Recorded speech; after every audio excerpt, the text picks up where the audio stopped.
देव, देश आणि धर्मासाठी विश्वात्मके देवे साधक मंडळी. ब्रह्मा गुरुर्विष्णू गुरुर्देवो महेश्वरा गुरु साक्षात् परब्रह्म तस्मै श्री गुरवे नमः. तस्मै श्री गुरवे नमः.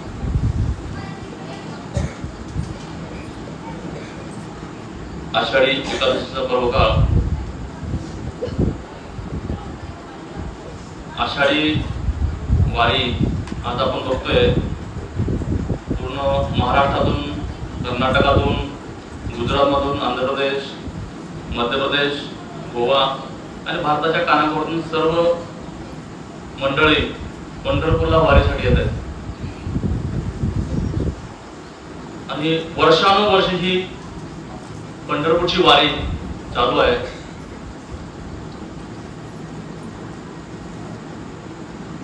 काय वारीचा उद्देश असेल,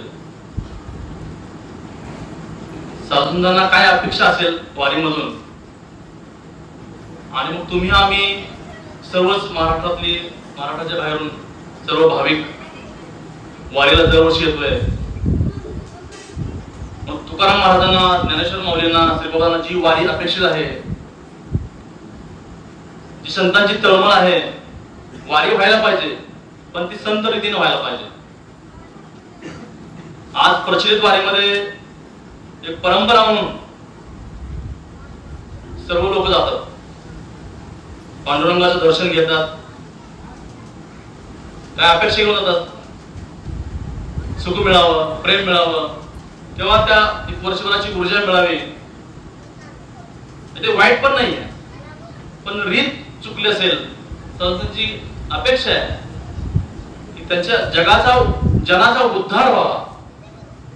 मग त्या उद्धार होण्याची काही रीत आहे, त्या रीतीने गेलं तर मात्र की 100% की होतंय आणि मग तुम्हाला सुख प्रेम मिळतंय. पण प्रचलित वारीत परंपरा म्हणून चालली असेल तर मग तात्पुरतं सुख येते आणि माणूस पुन्हा या जन्ममरणाच्या राजगाड्यामध्ये फिरत राहतोय, पुन्हा पुन्हा दुःखच येते. आता जगाचा मालक पांडुरंग पंढरपूरमध्ये आहे. युगे किती 28 युगे झाली, म्हणजे काय त्याला हे नाही आहे. भक्त पुंडलिकासाठी परब्रह्म आले का, म्हणजे भक्त पुंडलिकाची मातृपितृ भक्ती, आई वडिलांची केलेली सेवा,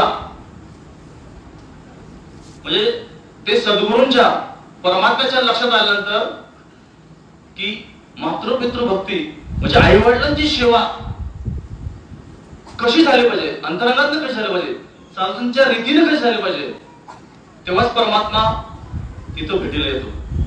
तिथं तेव्हा सद्गुरू भेटीला येतात. बघा, म्हणजे भक्त पुंडलिक म्हणजे कधीपासून आहे, म्हणजे महाभारताचा विचार केला आपण, भगवान श्रीकृष्ण तेव्हा होते, तेव्हापासून म्हणजे भक्त पुंडलिक पण हा सर्वसामान्य व्यक्तिमत्व आहे की नाही. लहानपणी चांगला होता, पण लग्न झाल्यानंतर बिघडला आणि आई वडिलांच्या सेवेच्या ऐवजी जे संस्कार आहेत, जे आपले भारतीय संस्काराचा विसर पडला आणि तोही काशीला चालत आहे. लोकांना माहिती आहे काशी तीर्थयात्रा केल्यानंतर पुण्य मिळतंय. काय मिळतंय? पुण्य मिळतंय. हा उद्देश सर्व लोक काशीला जायचे. आणि भक्त पुंडलिक पण तसा तो म्हणजे बायकोच्या ऐकण्यात गेल्यामुळं आई वडिलांच्या सेवेच्या ऐवजी आई वडिलांचा तिरस्कारच करायचा. पण त्यालाही कळलं की लोक तर काशीला जातात, काहीतरी पुण्य मिळते, आपल्याला काहीतरी मिळावं म्हणून तेही आई वडिलांना घेऊन, बायकोला घेऊन काशीला चालले होते. आणि करत करत सुटत, त्या काळात कसं वाहन नव्हती, चालत तीर्थयात्रेला जायचं. आणि तीर्थयात्रा करत करत म्हणजे शेवटी बायको थकली, बायकोला खांद्यावर घेतलं, आपण सगळं माहिती कथा. आणि आई वडिलाला रशी मागून पुढे चालला होता. पुढे जात असताना एका ठिकाणी त्याला जी लोक तीर्थयात्रेला झाली होती ती पुढे गेली, मागच थांबला.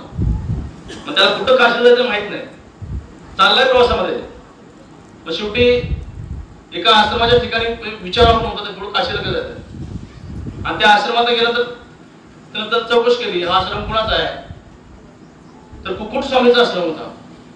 मग त्यांना विचारतो की मला काशीला जायचं कसं जाता येईल. तर ते सांगतात की मी कधी काही गेलो नाही, मी काशीला कधी काही गेलो नाही, पण लोक असंच जातात. त्यांना राग आला पुंडलिकांना, एवढा मोठा आश्रम आहे, म्हणजे मोठा माणूस आहे, यांना काशी तितकंच माहित नाही. मग तरी ते कुकुट स्वामीला जातात. आता रात्री थांब आणि सकाळी उठून कुणाला तरी विचारतो काशीला जा. मग सकाळी हा लवकर उठतो. त्या पिरियड मध्ये, त्या ब्रह्मपुत्राच्या कालावधीमध्ये गंगा, जमुना, सरस्वती या तिथे येतात. म्हणजे त्या अशा विचित्र अवस्थेमध्ये असतात, माखलेल्या अवस्थेमध्ये असतात. हा बघतो आणि हे आत जातात. आणि मग आत कुकुट स्वामी दर्शन घेतलं, एकदम स्वच्छ, सुंदर, पवित्र, शुद्ध होतं, चित्तशुद्ध त्यांचं. म्हणजे हा पुढे जातो तो आपण विचारला पाहिजे. परत येतो. मग तेव्हा ह्या गंगा, जमुना त्यांना दिसतात. अरे म्हणजे मला काशीला जायचं, पण तुम्ही आता ते असे होतं, आता असे काय झालं? तुम्ही आता दिसायला असे होते, एकदम असे कसं काय एकदम शुद्ध पवित्र झाला? तेव्हा ते सांगतात की तिन्ही नद्या काय तुमच्यासारखे पापी लोक येतात, स्नान करतात, त्यामुळे आमची अशी अवस्था होते. पण आम्ही इथं आल्यानंतर, कुकुट स्वामीच्या आश्रयाशी आल्यानंतर तिथं आम्ही चित्तशुद्ध होतो. मग त्याला विचार करतो, यांना काशी माहित नाही, कुकुट स्वामी महाराजांना काशी माहित नाही, तीर्थच माहित नाही, हे कसे काय असं? मग त्याला विचारतो बरं. मग तेव्हा ते तिन्ही सांगतात नदी काय की ह्यांची मातृपितृ भक्ती जगात भारी आहे आणि म्हणून त्यांना मोक्ष मिळाला आहे. त्यांना कुठल्याही आपल्याला जायची गरज नाही, संत महात्मे आहेत. मग तेव्हा त्याच्या डोक्यात प्रकाश पडतो की आपण तर म्हणजे मातृपितृ भक्ती श्रेष्ठ आहे, त्याच्यामुळे ह्यांना मोक्ष मिळाला आहे, त्यामुळे ह्यांना काशीला जायची सुद्धा गरज नाही, तीर्थाला जायची सुद्धा गरज नाहीये. आणि मग तो इतका त्याच्या याच्यामध्ये परिणाम होतो. बघा संतांच्या शब्दामध्ये कशी ताकद असते, म्हणजे कुणाचं काय परिवर्तन कसं होईल ते कळत नाही, इमिजिएट ठेवलं. आणि तेव्हा त्यांना कळलं की आपण सुद्धा जी आपली चूक झाली, आपण आपल्या आई वडिलांना त्रास दिलाय, सेवा तर केलीच नाही. आणि मग काशी यात्रा सोडली, पंढरपूर आले आणि आई वडिलांची सेवी तनू मनू जीवे संत रीतीनं करू लागले. आणि ती इतकी मातृपितृ इतकी आई वडील इतकी सेवा झाली, प्रत्यक्ष पांडुरंग परमात्म्याला, भगवान श्रीकृष्णाला पंढरपुरात यावं लागलं. तिथं आल्यानंतर भगवंतांनी त्याची परत परीक्षा घेतली. खरोखर जरी नाव याचं आहे, आणि जेव्हा परीक्षा घेतली तेव्हा कळलं की भक्त पुंडलिक आहे. आणि मग भक्त पुंडलिकाच्या इच्छेसाठी पांडुरंग इथं युगे 28 इथं उभा आहे की सगळ्यांना प्रेम, सगळ्यांना विश्वास, सगळ्यांना आधार देतोय, सगळ्यांना सुख देतोय. अशी पंढरपूरच्या पांडुरंगाची म्हणजे आपल्याला माहिती असणारी कथा आहे. पण ह्याच्यामध्ये एकच आहे की साधूंच्या रीतीने जर गेलं, म्हणजे आई वडिलांची भक्ती असेल, सेवा असेल. आज आपण बघतो की आपल्या महाराष्ट्रामध्ये किंवा भारतामध्ये सुद्धा किंवा आपल्या हिंदू धर्मामध्ये आई वडिलांची जागा कुठे आहे, म्हातारपणी त्याला कुठं धाडलं जातंय? ही साधूंची पंढरी आहे. आणि आपल्या आई वडील कुठे म्हातारपणामध्ये आपल्या घरी असायला पाहिजे, नाही? संतरितांचे आपले भारतीय संस्कार काय, त्यांची सेवा आपल्याला घडली पाहिजे. पण आश्रमामध्ये ही संस्कृती कुठं बिघडायला लागते. मग इतकं लोक पंढरपूरच्या वारीला येतात, आई वडिलांची सेवा होत नसेल, तनुमुने भक्तींची होत नसेल, संतांची रीत त्याला समजत नसेल, मग ती वारी होईल का? म्हणून माणसाला बाबांचे प्रकरण आहे की एवढं सगळं करून नाम घेतलंय, गळ्यात तुळशीवाळ आहे, पण संत रीतीचा सद्गुरूचा विसर पडल्यामुळे प्रत्येक क्षणाक्षणाला दुःख वाटलं जाते.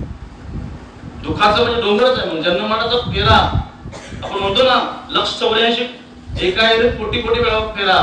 जर रीत चुकली असेल, आपण जर म्हणजे नाम घेऊन सुद्धा काही लोक येत नाहीत आज या ठिकाणी. नाम मिळालंय, सगळं मिळालंय, ते सुद्धा येत नाहीत. संतांचा विसर पडलाय, सद्गुरूचा विसर पडलाय, तर दुःख वाट्याला येणार.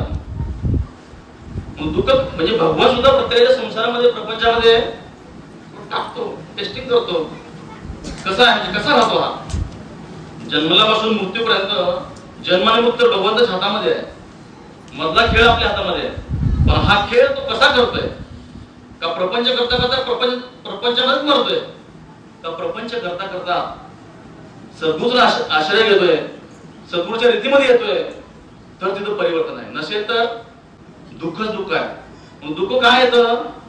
आम्ही त्यातनं काही शिकतच नाही, आम्ही त्यातनं शामिल होत नाही, आम्ही त्या सत्याचं आकलनच करून घेत नाही, मग दुःख येतोय.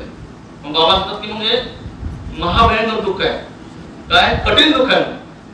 जर आम्ही आता शिकलो नाही, एवढं आपल्याला म्हणजे महात्मे सांगतात, तरी आता आम्ही शिकलो नाही, जेव्हा चांगला विचार केला नाही, बारीक विचार केला नाही, त्यातनं काही शांतपण आमच्यामध्ये डोक्यात आला नाही, चांगल्या गोष्टी देव देत डोक्यात प्रकाश पडत नसतील, तर दुःख आम्हाला लढायला काय संसारा दुःख मुळत आहे, चोहीकडे इंगळच आहे, रात्रंदिवस तळमळत आहे. संसारामध्ये प्रपंचामध्ये दुःखच दुःख आहे. आणि माणूस दुःख आला की रडतो.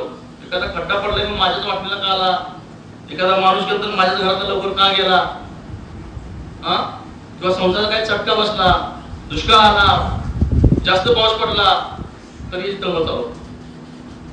मग बाबा म्हणतात काय ह्यातनं काय तर शिका. दुःख आलं ना हे टेस्टिंग साठी येतं दुःख, ते तुमच्या काय कर्माचा थोडासा भाग असल्यामुळे दुःख. पण जर आपण ह्यातनं त्याला आपल्या मनाला लावून घेतलं तर त्यामध्ये परिवर्तन निश्चित आहे. चालूतर पण दुःख आहे की नाही, प्रत्येक व्यक्तीला या पृथ्वीवर जन्म येतो ना सगळं दुःख आहे. पण साधुसंत जे वैष्णव आहेत ते ह्यातून शिकतात, परिवर्तन करून देतात, जगाचा उद्धार करतात, म्हणून त्याला काही दुःख होत नाही. त्याचा दुःखाने त्याला सुख साधत असते. आणि आम्हाला काय झालं की मग आम्हाला काही सगळं की आम्ही रडतोय, डोळ्यात धारा कसं होईल काय होईल, माझं असं तुझं तसं. म्हणजे हे कॅशेट प्रापंचिक आपण गुराला करत नाही. आणि बाबा हे जो संसार आहे ना हा क्रॉनिक डिसीज आहे. कसला डिसीज आहे? महाभयंकर रोग आहे. त्यात लोक सुटणं मुश्किल आहे. मारून मारून घोटून घोटून जीव गेला ना क्रॉनिक डिसीज आजार आहे तो आहे संसार. मग ह्या डिसीज मधनं या भौरवातून बाहेर पडायचं असेल तर कोणाचा आश्रय घेतला पाहिजे? आपल्याला महात्म्याचा आश्रय घेतला पाहिजे, त्यांच्या रीतीने गेलं पाहिजे, तर या दुःखाची निवृत्ती सुखाची प्राप्ती होऊ शकते. कधी चांगला विचार, बारीक विचार, सुविचार, कर्माचा विषय समजून घेतला तर. नाहीतर सगळं बसला आपण रडायला लागला तर मग तुकाराम म्हणतात काय दुःख सुख जवळ एवढे, दुःख पर्वत एवढे. दुःख म्हणजे सुख किती आहे जवळ एवढं आहे आणि दुःख पर्वत एवढं आहे. म्हणजे एवढं सगळं असून पण माणूस संसारामध्ये काय त्याला काय होतंय, दुःख येतंय, रडतोय, पुन्हा विसरतोय. जरी स्मशानमध्ये त्याला वाटतं की एखादा माणूस कोण जातो ना स्मशानमध्ये तिला येतच पाहिजे, आता असं राहायला पाहिजे, तसं करायला पाहिजे, चांगलं राहायला पाहिजे, चार पुन्हा निघायला पाहिजे. आणि पुन्हा घरी गेला की पुन्हा रागलं सुरू. म्हणजे तो त्याच्या मनाने करतो, म्हणून दुःखाच्या जन्मण्याच्या फेऱ्यात वाढत जातो. आणि हा जन्ममरणाचा फेरा भयंकर आहे. एकदा अडकला की तो त्यातनं बाहेर निघत नाही, लक्ष चोरण्यामध्ये अडकत राहतो, लक्ष चोरण्याच्या शोधमध्ये अडकत राहतो. मग ह्यामध्ये एकच येते काय दुःख जरी आलं तर त्यातनं शिकायचं, काय शहाणं व्हायचं, बाबाचा विषय प्रयोजन समजून घ्यायचा. काय मग काय सुख आते हैं जाते हैं, दुःख भी आते हैं जाते हैं. नाही तर सगळं पदार्थून खाण्यामध्ये पुष्टा सांगतो. म्हणजे बघा आपण पण त्या कष्टामध्ये कसं आहे म्हणजे गुंततो संसारामध्ये. एक माणूस असतो, एक माणूस जंगलात जात असतो आणि त्याला जंगलात थोडी भीती वाटतेच ना, तर कर्म धर्म स्वयंच्या मागे एक वाघ लागतो. काय लागतो? आता वाघाला लागले असते भूक, हा पुढे पळतोय, वाघ मागे. बघा हा पुढे, वाघ मागे. आता वाघाचा अंतर पण माहिती कसं आहे, वाघाची शेप कशी आहे, तरी पण हा संसारिक माणूस आहे. आता मी पळणार कसा येतो बघतो. वाघ पुढे म्हणजे हा पुढे, वाघ मागे. पुढे त्याला एक विहीर दिसते. काय दिसते?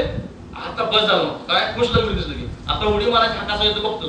बघा मारतो उडी, त्या विहिरीमध्ये उडी मारतो, वाघ मागणे येतोय म्हणजे काळा मागणं आहे, उडी मारतो.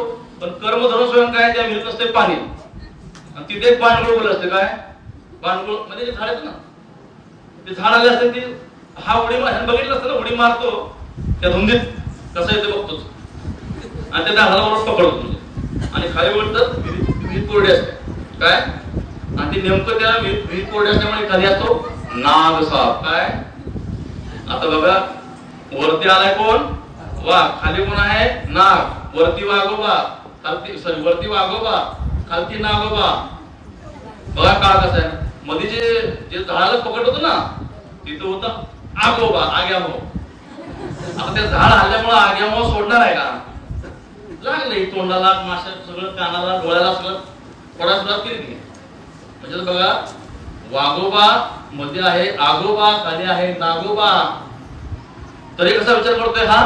आता वर जावं तर काय वाघ आहे, खाली जावं तर नाग आहे, मध्ये हा फोडतोय. पण त्यात नेमकं त्यात काय होतं, तिचे आग्यामावचा कांदा फुटलेला असतो, का हल्ल्यामुळे ना जोरात पडल्यामुळं ते चुकून एक थेंबच्या तोंडात पडतो. बघा तेवढं संकट आहे, 3 संकट समोर आहेत. वाघ म्हणजे मधमाशा ते फोडतात त्याला, वरती वाघ टाकलाय, खाली हा फणा काढून बसलाय, त्याला तो मध पडतो. तरी काय होता वाघ काय गोड लागतो. म्हणजे एवढं संकट आहे, एवढं दुःख आहे. तुका म्हणतात सुख जवळ एवढं आहे, दुःख पर्वत एवढं आहे. तरी संसारिक माणसाला, प्रापंचिक माणसाला विसर पडत येतात. काय दुःखाचं काय विसर पडत नाही. तो त्याच्या गुरमीत असतो ना, कुछ नाही होता मेरे को, कुछ नाही होता असं होते. म्हणजे म्हणून दुःखाची निवृत्ती करायची तर, सुखाची प्राप्ती करायची तर आपल्याला संत रीतीने गेलं पाहिजे, चांगला विचार केला पाहिजे, आपलं परिवर्तन झालं पाहिजे. आणि होतं तर हे परिवर्तनाची क्रिया फक्त महात्म्याजवळ आहे. जय